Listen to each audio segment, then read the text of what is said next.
listen to that guitar work. That was Pete right there on guitar. Amazing instrumental right there. That's the opening track to Born to Die in Suburbia. It's called Escape from New York. Pete had to take a moment. It was kind of a long interview. I don't blame him. So here we have the second part of the interview with Pete. Yeah, where was I? Sorry about that. Anyways, Mike Catalano, he's like very surfy sound. And so that kind of like introduced like a surf, like, tinge to it. Like before he was in the band, there basically was no pre-thought that there being like a surf sound to it. And, they, what did they do? They recorded, with Mike, they recorded the demo, they recorded the Killer Wave 7-inch, they did the Prognosis Negative 7-inch, the Midnight Movie 7-inch, and the Other Side of Darkness LP. And then after like all that like whirlwind stuff, they did like a European tour, they did like a Midwest tour, they were doing all this touring, they were building up all this momentum. Wow. And the thing was, Mike actually had a what's it called? Mike had a well, still has the record store in Brooklyn called Co-op 87. Great record store. But he was like, yo, I can't like do this band and do my record store at the same time. Right. So he pretty much like, it was like kind of like an amicable split. It was like, well, all right, we don't want to stop you from like, making a living, but at the same time, we don't really want to stop playing. And that was around the time what happened. I met up with those guys because my old band Fives had played, I think, one show with Nightbirds at the Asbury Lanes with CSOL, and then we played a show at the Court Tavern in New Brunswick with the Omegas, great band from Canada. Cool. But the Court Tavern show was like around the time when like, they hadn't really announced yet that like Mike was going to be leaving the band or they was going to be playing his last show or whatever. Right. And so Brian comes up to me and he's like, hey, like I didn't realize that you played guitar in Fives. I was wondering if you wanted to try out playing Nightbirds.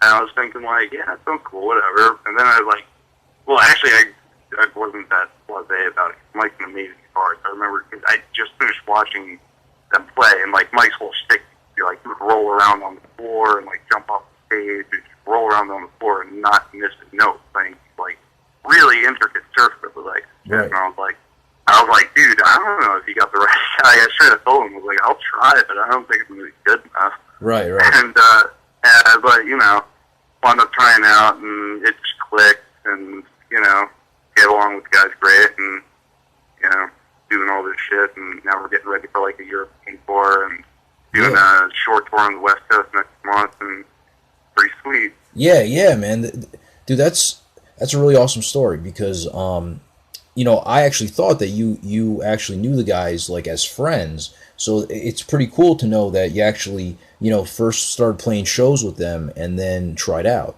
so that's pretty cool. That's awesome, man. So talking about the shows, I mean, I was on your website earlier, and I'm like blown away at like who you guys are playing with. I mean, you guys are playing with, we're playing punk rock bowling with All and the Briefs, and then we're playing a couple shows on the West Coast with the Briefs, and Western Addiction. We're also playing with our friends Neighborhood Brass, great band. Trying to think of it. It's only I can't even remember off the top of my head. Yeah, I'm actually looking at the site right now, and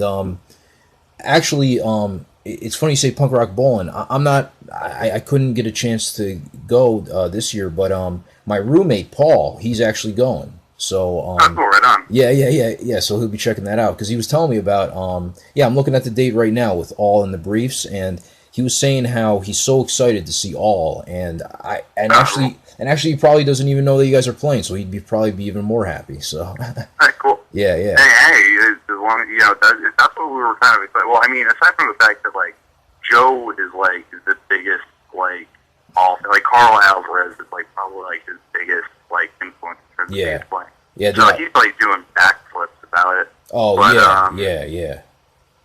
But it's cool. I mean, heck, like my whole thing is like we play with a lot of. I mean, I'm not, all's a bad example because I kind of like all, but we played with a few bands that I didn't really care about. I'm like, kind of like, whatever, I didn't care about playing with this band, like, you know, like, whatever, I don't care, I don't like this band, but kind of like, I kind of realized, like, oh, hey, like, you know, but this means we're going to be playing in front of a bunch of people that otherwise would never hear about us. Exactly, and, like, exactly. You know, it doesn't matter if it's the majority, like, doesn't really do it.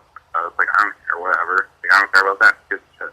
But, like, you know, there's going to be, like, the handful of kids that are like, oh, wow, I never heard of you guys. You guys are great. And I'm like, oh, cool, this is awesome. It kind of, like, opened my eyes a little bit because I'm like, oh, hey, you know, you don't have to be such a curmudgeon about everything. You know? Yeah, exactly. Yeah, I know what you mean. Yeah, actually, I'm a huge Descendants fan. I love the Descendants, and yeah, dude, definitely. I like All as well. Actually, I was one of those guys that kind of fell asleep on All, and now just recently because of Filmage, that movie Filmage, it really got me more interested in checking out more of like All's catalog. You know. Yeah, I actually took for a long time. Actually, I didn't listen to anything that just kind of did past I don't want to grow up. So I was like, that's just a bunch of punk, like pop punk garbage. I don't care about it. But I've been like slowly over the years, like I've been like, oh, I'll get to enjoy it, and I'll get into All. And yeah. You know, I'll get into America, and I'm like, oh, this is just all of it's just great. And just like I want to say, like a month ago, I was just asking Joe, I was like, you know what, fuck it, I'm gonna get into All, and I was like, yo, Joe, what All record should I start with? And he was like, All Is Revenge and All Right. Like, oh, and it's great. It's great. I'm like, I feel stupid that I waited so long to get into. Dude, I feel the same exact way. When I heard, you know, the first record, I was like, you know, like, how could I have waited this long? You know, you know. Well, you know, whatever. It's, yeah. Yeah, and the cool thing is too, it's like there's being, especially nowadays, like being into punk, like even if there's like a couple months where it's like, you know, or even like you can go a whole year without hearing anything new, and there's enough shit that's like been put out there, or shit that's even been like that hasn't even been put out that's just like there. You just get into it. Like there's this band from New Jersey, back in the early '80s called Autistic Behavior, and it's just been like they recorded this LP's worth of material like back in 1982, and like never got released. There's only been like a really crappy bootleg that's like been circulating around the internet like for a while that doesn't even have like song titles on it. But this record label just reissued it like very recently, like a couple weeks ago, and it's great. It's so cool. Like I pre-ordered it. I was like, cool. And there's shit like that happening all the time. You know, as I was saying, like I was looking through these you know, tour dates you guys got. That's right, you guys got something coming up this Friday. Yeah, the Mill Hill Basement, nice. Yeah, I'll definitely be at that one. So yeah, we're playing the Mill Hill Basement with who are we playing? We're playing with Groucho Marx. I can't remember who else is playing. I know it's Mike Erk is going to be DJing. Yeah, that's right. Good records. So it's going to be a good time. I've never been there before. Apparently it's going to be a blast. So I'm looking forward to it. I don't even think I've ever been in France. Come to think, but whatever. Yeah, it's going to be a good time. All right, nice. Well, that makes two of us because actually I've been to Trem before, but I've never been to the Mill Hill before. So. Oh, you're going to go to the show? Yeah. Sick, right on, man. Yeah, man, I'm going. Yeah, for sure. Yeah. So as I was looking through these tour dates, you know, of course, I saw Punk Rock Bowling, and then I saw, you know, that you guys are playing with No Effects in August for Punk Rock, for Punk Rock Holiday, and then it also, of course, made me. Wait, where? That's in Europe somewhere. I can't remember which country. Yeah, it's in Europe. Tolman SL. What does SL stand for? I don't remember. I think it's Slovakia. Oh, nice, man. That's pretty cool. That's really cool. So, yeah, I'm pretty sure where it's at. Yeah. So, as you said, like the band was already touring in Europe before you joined the band, right? Oh yeah, they did a short tour in Europe. They played, you know, I think like the usual. I think they played like they did England. Where else? They did Germany. I know they played a show in Sweden with Terrible Feelings. Well, where else? They played like they played like the normal like northeastern European fare.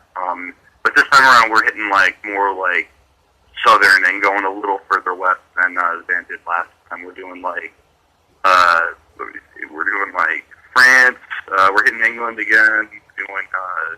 We're doing Germany again. Italy. I think we got a Spanish date in there. I think we're doing Spain. We're doing Slovakia. Doing Czech Republic. Yeah. I can't even remember. And then we're doing one last date in Finland. So that's gonna be fun. So nice, man. Nice. That's really cool, man. That's really awesome. So, along with all this, you guys have a 7-inch that's out on Fat Records, and I mean, Fat Records doesn't need any introduction. So, I mean, how did you guys get that going? Because I mean, you know, Fat Records is up there with one of the biggest independent labels of really all time. You know. Yeah, no question about it. I mean, the cool thing about that label is like, as far as I understand, I think they only have like, as far as I know, I think only like 7 people. Like, it's still a super like.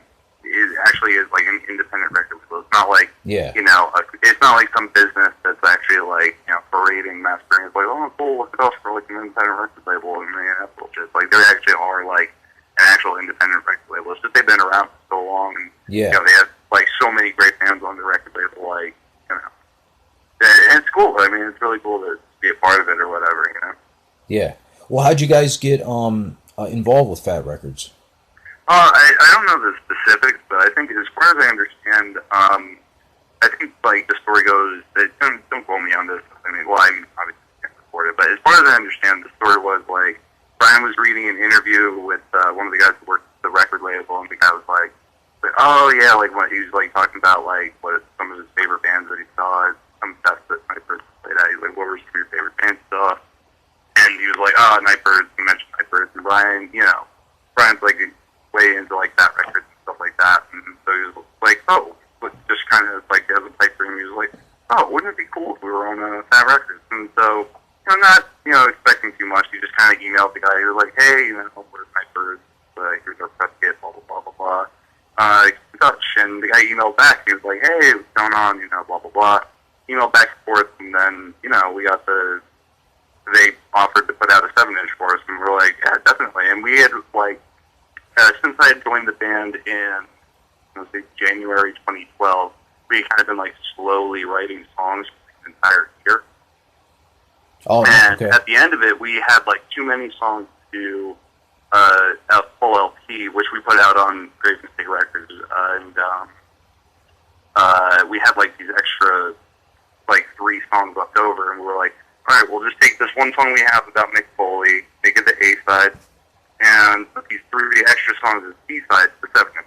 That worked out perfectly. So, and that put it out. And it was actually really cool because, like a bunch of people that otherwise wouldn't have heard of us, like, got into us. And, like, it's like salt of the earth type of people. Like, we played a show in Cincinnati, and these, like, steelworker dudes, like, or if they were, like, there's some sort of, like, industrial worker dudes, like, showed up, and they were just like, oh man, like, we heard about you guys used to do the Fat Records thing. We checked out all your stuff on the internet, and it's great. And they were, like, super stoked. They were, like, way more stoked than, like, all the, like, too cool for school, like, floppy-haired punks that showed up. And they were just, like, going nuts and, like, getting really rowdy. It was so much fun. They got, like, super drunk. They were, like, nice guys. And we also had, like, there was, like, we played Insubordination Fest, in, I can't remember what, last summer.